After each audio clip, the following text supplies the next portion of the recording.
Bismillahirrahmanirrahim. Assalamualaikum warahmatullahi wabarakatuh. Nama saya Nur Adlina binti Mazlan, nombor matrik 076428. Saya akan membentangkan bab satu kajian saya yang bertajuk hubungan antara ketagihan media sosial dan harga diri dalam kalangan mahasiswa UNIZA. Pengenalan bagi kajian ini adalah media sosial kini menjadi sebahagian rutin harian, dengan rakyat Malaysia menghabiskan hampir 3 jam sehari di platform seperti Instagram dan TikTok. Namun, penggunaan berlebihan boleh menjejaskan kesejahteraan psikologi termasuk harga diri, iaitu bagaimana seseorang menilai diri sendiri. Kajian ini dijalankan untuk melihat hubungan antara ketagihan media sosial dan harga diri. Latar belakang bagi kajian ini adalah mahasiswa ialah pengguna aktif media sosial. Ketagihan boleh ganggu akademik dan kesihatan mental. Menurut Rosenberg, harga diri yang rendah menyebabkan individu mudah terpengaruh dan mengalami tekanan.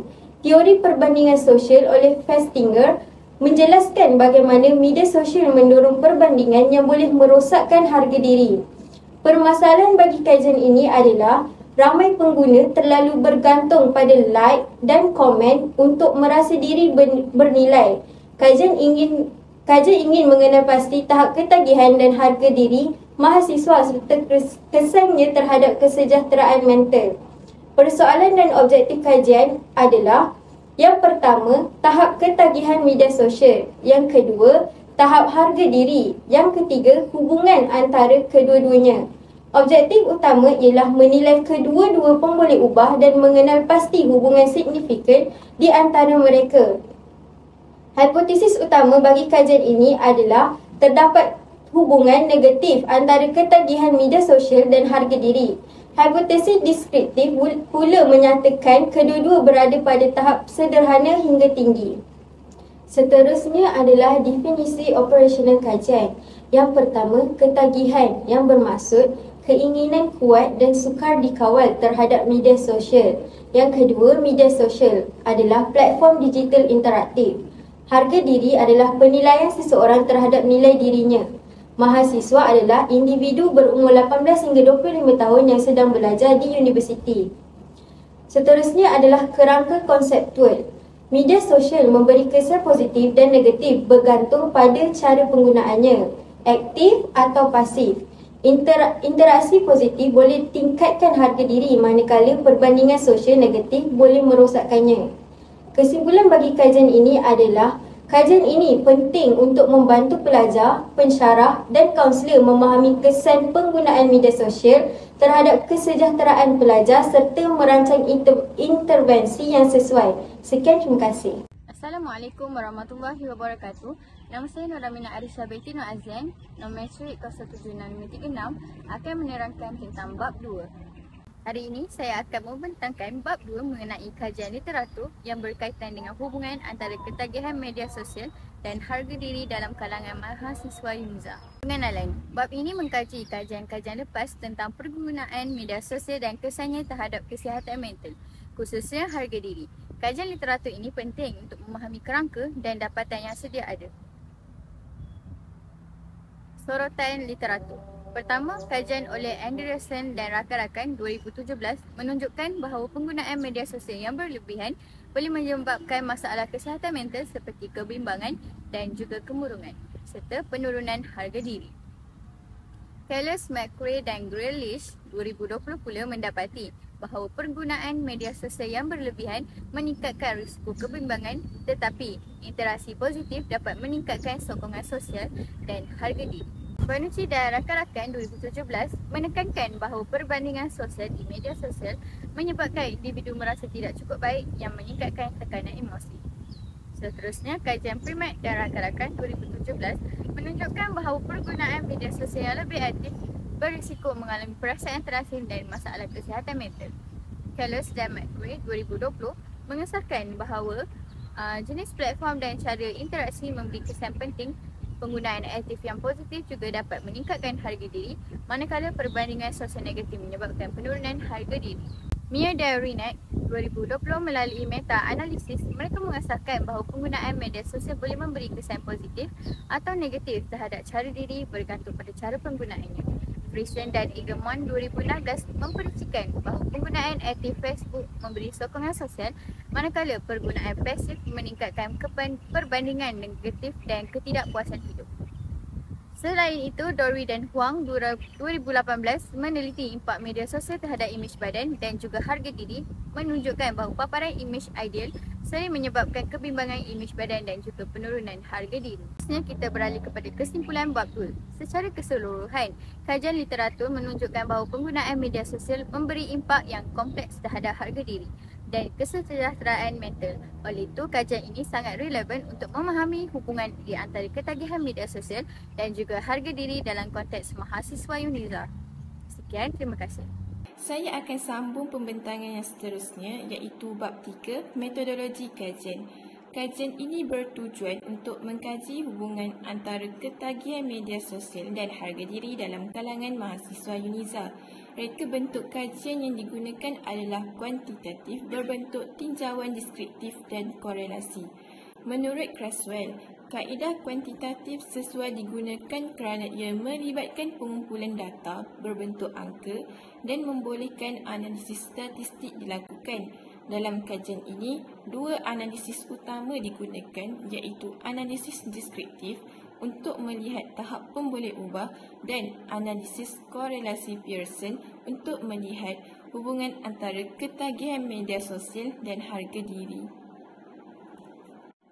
Instrumen kajian yang digunakan ialah soal selidik berstandard iaitu Rosberg Self-Esteem Scale RSES bagi mengukur harga diri dan Bergin Social Media Addiction Scale BSMAS bagi mengukur ketagihan media sosial.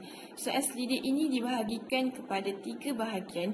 Bahagian A mengumpul data demografi, bahagian B mengandungi 10 item harga diri, manakala bahagian C mengandungi 6 item berkaitan ketagihan. Seramai 108 orang pelajar sarjana muda UNIZA telah dipilih secara rawak sebagai responden. Data dikumpul secara atas talian menggunakan Google Form. Walaupun terdapat batasan seperti masa dan lokasi, responden diberi kebebasan menjawab mengikut keselesaan masing-masing. Seterusnya, data yang diperoleh dianalisis menggunakan perisian SPSS. Statistik deskriptif digunakan bagi mendapatkan nilai min, peratus dan sisihan piawai, manakala statistik inferencing korelasi Pearson digunakan untuk menguji hipotesis kajian. Kesimpulannya, bab 3 telah menghuraikan secara menyeluruh tentang kaedah kajian termasuk reka bentuk, populasi, instrumen serta teknik analisis yang digunakan bagi mencapai objektif kajian. Sekian, terima kasih. Sekarang kita beralih ke bab keempat iaitu dapatan kajian. Dalam bab ini, saya akan menerangkan sedikit mengenai dapatan kajian kami daripada tajuk hubungan antara ketagihan media sosial dan harga diri dalam kalangan mahasiswa UNIZA. Tujuan utama kenapa kami jalankan kajian ini adalah untuk menjawab objektif yang telah ditetapkan dan melalui analisis deskriptif dan inferensi menggunakan preset SPSS seperti yang disebutkan dalam bab 3. Seramai 108 responden telah kami cari dan telah kami edarkan soalan selidik. Terdapat beberapa pemboleh ubah demografi yang telah kami tajikan kepada mereka iaitu jantina, umur dan fakulti. Di sebelah dapat kita lihat bahawa mahasiswa perempuan lebih mendominasi daripada pelajar lelaki, iaitu sebanyak 54.6%. Ini menunjukkan perempuan lebih mendominasi dalam kajian ini. Perwakilan yang lebih seimbang antara pelajar lelaki dengan pelajar perempuan membolehkan analisa yang kami telah buat ini objektifnya dapat dicapai, iaitu penyertaan aktif daripada kedua-dua jantina menunjukkan bahawa isu yang kami ketengahkan ini menarik dan juga relatif. 3 adalah fakulti. Dari soal selidik tersebut dapat kita lihat bahawa ramai responden datang daripada fakulti yang berbeza. Daripada kajian ini dapat kita lihat bahawa majoriti responden terdiri daripada fakulti Contemporary Islam FKI iaitu sebanyak 36.1% dan FSSG dan juga FRIT. Taburan ini menunjukkan bahawa terdapat kepelbagaian latar belakang akademik. Kita beralih ke bahagian analisis deskriptif antara hubungan harga diri dan ketagihan media sosial dalam kalangan mahasiswa UNIZA. Sekarang kita di bahagian analisan deskriptif bagi tahap harga diri dan ketagihan media sosial dalam kalangan mahasiswa UNIZA.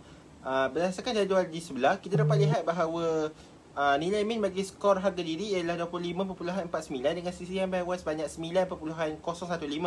Ini menunjukkan harga diri dalam kalangan mahasiswa berada dalam keadaan sederhana tinggi.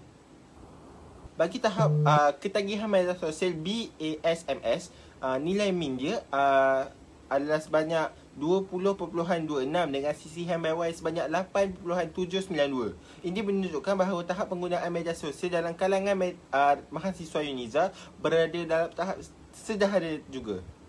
Ini dapat menunjukkan bahawa ketagihan dalam kalangan mereka adalah agak ketara. Daripada kawan saya punya pembentangan, kat sini saya akan kongsikan dapatan penting daripada bab 5 kajian kami yang bertajuk hubungan antara ketagihan media sosial dan harga diri dalam kalangan mahasiswa UNIZA. Dalam kajian kami telah menguji 3 hipotesis utama.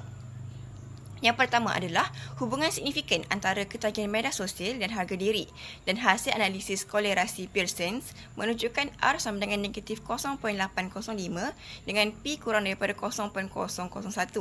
Maksudnya, semakin tinggi ketagihan media sosial seseorang, semakin rendah harga dirinya. Ini menyokong banyak kajian lepas yang menunjukkan media sosial boleh memberi kesan negatif kepada kesejahteraan psikologi pelajar, terutamanya bila seseorang terlampau bergantung kepada likes, komen dan penilaian orang luar. Hipotesis kedua dan ketiga pula berkait dengan tahap ketagihan media sosial pelajar UNIZA adalah sederhana tinggi, manakala tahap diri juga berada pada tahap sederhana. Jadi, ini menimbulkan persoalan penting. Adakah mahasiswa kita semakin hilang keyakinan diri kerana terlalu banyak bergantung kepada dunia maya? Berdasarkan keseluruhan dapatan, kami merumuskan bahawa ketagihan media sosial sememangnya berkait rapat secara negatif dengan harga diri. Mahasiswa yang kerap menggunakan media sosial secara berlebihan lebih cenderung untuk menilai diri mereka secara negatif. Jadi, apa yang kita boleh lakukan? Pertama, pelajar haruslah mengawal masa penggunaan media sosial dan tidak terlampau obses dengan penilaian orang lain. Yang kedua, pihak universiti boleh menyediakan program intervensi dan bimbingan psikososial, contohnya bengkel literasi ataupun sokongan kaunseling. Kesimpulannya di sini, media sosial bukanlah musuh, tetapi jika kita tidak bijak menggunakannya, ia boleh melemahkan semangat dan nilai diri kita sendiri. Gunakanlah media sosial secara sihat dan ingat harga diri kita bukan bergantung kepada like orang lain, tetapi kepada keyakinan dalam diri sendiri. Dengan ini, selesailah pembentangan kami tentang hubungan antara ketagihan media sosial dan harga diri dalam kalangan mahasiswa UNIZA. Saya Atika, mewakili rakan-rakan kumpulan saya, mengucapkan terima kasih atas perhatian anda semua. Terima kasih.